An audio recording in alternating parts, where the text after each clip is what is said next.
En el budismo existe la destrucción del cuerpo físico por el exceso de energía espiritual o prácticas extremas. El haki en One Piece es literalmente fuerza de voluntad o energía espiritual. Cuando se sobrecargan su cuerpo para aumentar el nivel, están haciendo lo mismo que ciertos maestros en el budismo. Hay dos fundamentos que explican esta enfermedad de sobrecarga. Antes de alcanzar la iluminación bajo el árbol del Bodhi, Buda pasó 6 años practicando el ascetismo extremo. Creía que para liberar el espíritu debía someter y castigar al cuerpo, llevando su fuerza de voluntad al límite absoluto. Llegó a comer solo un grano de arroz al día. Los textos describen que su piel se pegó a sus huesos, sus órganos empezaron a fallar y estuvo a punto de morir de una enfermedad autoinducida por el esfuerzo espiritual. Buda sobrevivió porque se dio cuenta de que destruir el contenedor, o sea el cuerpo, antes de llegar a la meta era un error, creando así el camino medio. Por ejemplo, Goldie Roger no se detuvo. Roger no buscó el camino medio, él llevó su ascetismo de combate hasta las últimas consecuencias para convertirse en el rey de los piratas, pagando el precio con una enfermedad que consumía su fuerza espiritual. Volviendo al camino rápido y peligroso, existe una práctica de control de energía llamada Tummo, que guarda un parecido increíble con el haki.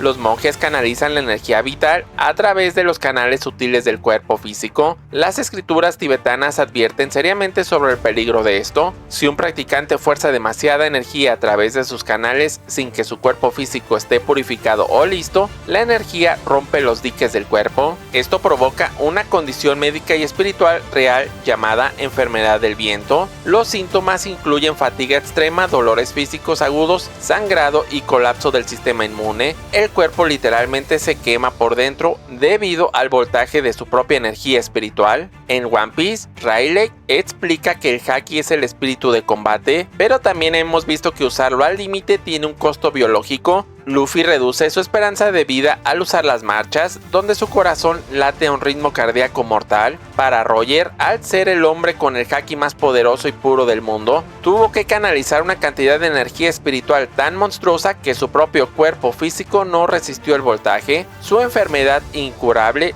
fue el precio de forzar el espíritu más allá de los límites humanos para abrir el camino a la nueva era. ¿Qué otros personajes en One Piece están sufriendo por su haki? Si con esta interpretación de que el haki es voluntad espiritual condensada, presión del alma sobre el cuerpo o fuego interno, entonces muchos personajes en One Piece parecen literalmente estar destruyéndose por exceso de voluntad. Los personajes que más encajan es Monkey D. Luffy, el caso más evidente, porque la segunda marcha destruye su vida útil y Bangkok dijo que perdió años de vida. El Gear 5 literalmente lo deja envejecido, agotado y con el corazón forzado. Esta teoría queda aquí perfecta porque el cuerpo de Luffy siempre sufre por el exceso de poder, no importa cuál marcha use, casi como iluminación forzada o combustión espiritual.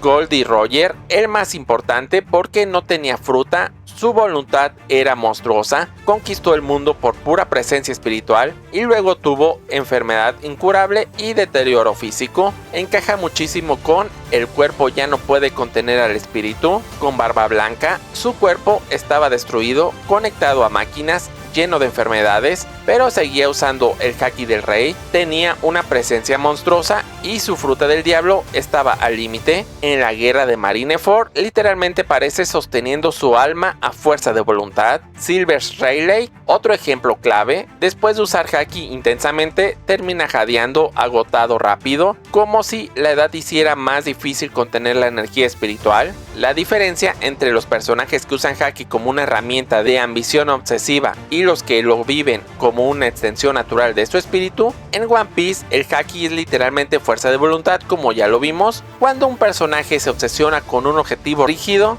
esa ambición termina devorando y desgastando a sus cuerpos, se sobrecargan porque están resistiendo al mundo. En cambio, Garp, Shanks y Zoro pertenecen a la escuela del fluir, muy alineada con el concepto budista del Zen o el taoísmo. Actúan sin esfuerzo o resistencia, y aquí tenemos unos ejemplos de eso. Garp nunca aceptó el puesto de almirante para no tener que obedecerle a los tenryubitos. Él hace lo que quiere, come gallitas en medio de reuniones serias y duerme cuando le da la gana. Su haki es devastador, pero no pesa en su cuerpo porque no carga con la frustración de servir a un sistema. Su voluntad es libre porque su cuerpo sigue siendo un roble a su edad. Shanks no quiere conquistar el mundo, no busca el One Piece para sí mismo, ni quiere imponer su voluntad sobre los demás. Él viaja, bebe sake, celebra fiestas y solo interviene cuando el equilibrio del mundo corre peligro. Su haki de conquistador es el más puro y relajado de la serie. Fluye tan naturalmente que no necesita tensar su cuerpo ni desgastarse para imponer el respeto. Zoro no tiene un mapa de navegación ni le interesa el destino, él solo entrena y avanza. El haki en su espada no es un intento de controlar a los demás, sino de dominarse a sí mismo. Él solo espera el duelo, fluye con el momento. El haki no devora su cuerpo porque su mente está en blanco, permite que la energía pase a través de él en lugar de acumularse y destruirlo por dentro. Ellos nunca han sobrecargado sus cuerpos porque no usan el haki para forzar el destino, mientras otros personajes usan el haki como una armadura pesada que los termina aplastando.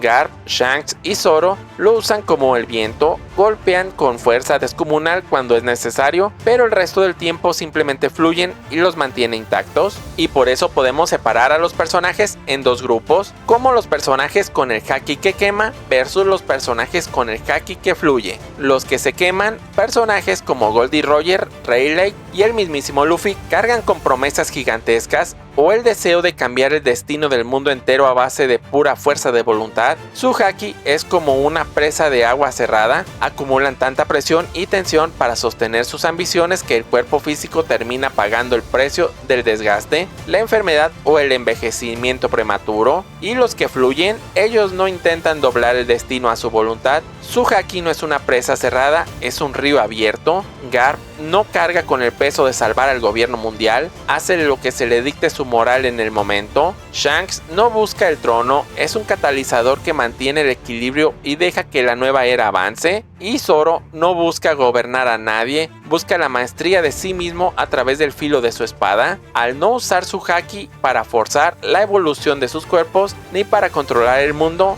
la energía no se queda atrapada dentro de ellos quemándolos por dentro. El haki entra, se manifiesta con un poder devastador cuando es necesario y vuelve a salir de forma natural. Su cuerpo no es un horno cerrado que se sobrecalienta, es simplemente un canal por donde pasa la energía. Por eso, mientras la quinta marcha de Luffy puede consumir su vida por el peso de su enorme destino, y mientras el haki de otros tiranos los destruye, este trío de personajes demuestra que si caminas sin equipaje mental, la mecha de tu cuerpo permanecerá intacta. Bajo esta teoría, todos estos personajes vivieron o están viviendo sus sueños, pero el precio espiritual que esto conlleva los mata en cuerpo.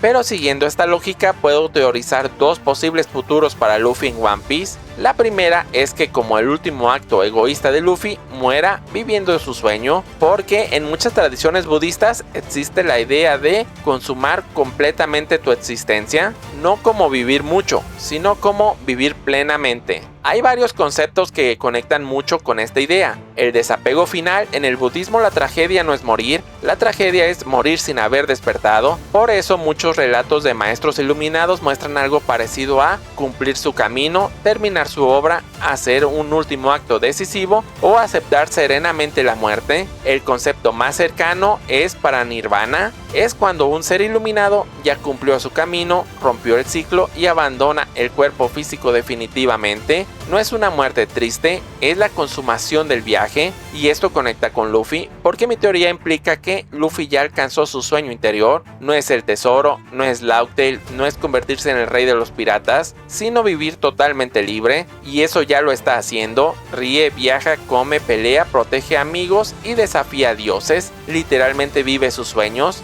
Entonces la quinta marcha podría verse como una iluminación incompleta pero absoluta. El problema, el cuerpo humano no puede sostenerla, y lo más fuerte con mi idea, dar un último acto egoísta, eso sí, existe parcialmente en el budismo, pero reinterpretado, porque muchos héroes iluminados hacen un acto final impulsado por compasión, pero también por voluntad personal absoluta. En Japón eso conecta mucho con la palabra siguiente, que es mono no aware, la belleza de algo grandioso, hermoso, libre, que inevitablemente desaparece. Y Roger ya hizo exactamente eso. Él llegó al final, vio la verdad, aceptó morir inició una nueva era, no intentó salvarse, no intentó vivir más, no intentó escapar. Eso es muy parecido al sabio que ya terminó su existencia. Entonces Luffy podría ser alguien que morirá feliz, y eso encaja perfecto con una frase muy budista: la llama que arde más intensamente se consume más rápido, porque el problema no sería que Luffy perdió, sino que vivió demasiado plenamente para un cuerpo humano normal, y eso vuelve el final mucho más hermoso, porque el rey pirata no sería quien gobernó el mar, sino quien vivió más libremente que cualquier ser humano. Aquí es donde mi teoría toca una de las partes más profundas del budismo, porque convertirse en Buda no significa automáticamente morir. Ese es un malentendido común. En el budismo hay dos etapas importantes: la iluminación, el individuo despierta, comprende la realidad, rompe ilusiones, alcanza libertad interior, pero sigue vivo. Eso fue lo que pasó a Buda bajo el árbol Bodhi. Después de iluminarse, caminó, habló, enseñó y viajó décadas. Y en Paranirvana, esto ocurre cuando el iluminado finalmente abandona el cuerpo físico. Ahí sí termina el ciclo completo, ya no hay retorno al samsara. Y esto conecta muy fuerte con Luffy, porque implica algo muy interesante. Luffy podría ya estar despierto, no en sentido literal budista, sino en haber alcanzado su verdadera naturaleza, y eso encaja muchísimo con la quinta marcha de Nika, porque cuando despierta, ríe constantemente, pierde miedo, actúa totalmente libre, transforma el entorno, rompe reglas físicas, casi como alguien que dejó de estar atado al mundo normal. Entonces mi idea de si el sueño de Luffy quizás no es ser rey, tener tesoros o gobernar, sino vivir completamente libre, y si ya lo está viviendo, entonces el final no sería alcanzar el sueño, el final sería qué precio paga por haberlo alcanzado. Y aquí viene algo muy budista. En muchas historias orientales, el iluminado sigue caminando, porque entender la verdad no termina el viaje, transforma la manera de recorrerlo. Eso encaja perfecto con Roger riendo, Luffy riendo. Entonces podrían existir dos interpretaciones para Luffy. Luffy sobrevive porque el nuevo amanecer ya llegó, no necesita morir o rompió el ciclo. O Luffy muere porque el sol aparece solo para iluminar la noche y desaparece cuando llega el amanecer real. Y las dos funcionan muy bien dentro del simbolismo budista que estamos armando. Pero hay algo muy importante: el despertar en One Piece quizás no sea obtener más poder, sino convertirse plenamente en uno mismo. Y eso sí tiene una conexión muy fuerte con la idea budista de la iluminación. Pero no se preocupen, esta es una teoría que yo mismo descarté. Oda podría incluso poner algo de esto para dar tensión o dramatismo a la obra, pero desde que sabemos que Luffy tendría varios despertares, esto nos indica que no morirá. Sí tendrá sus momentos donde cae muy bajo por estas transformaciones, pero será un recurso que a lo mejor se tome para el final de la serie. Si quieres ver por qué Luffy no morirá y cuáles son sus otras transformaciones aparte de la de Nika, puedes ver el siguiente video. Adiós.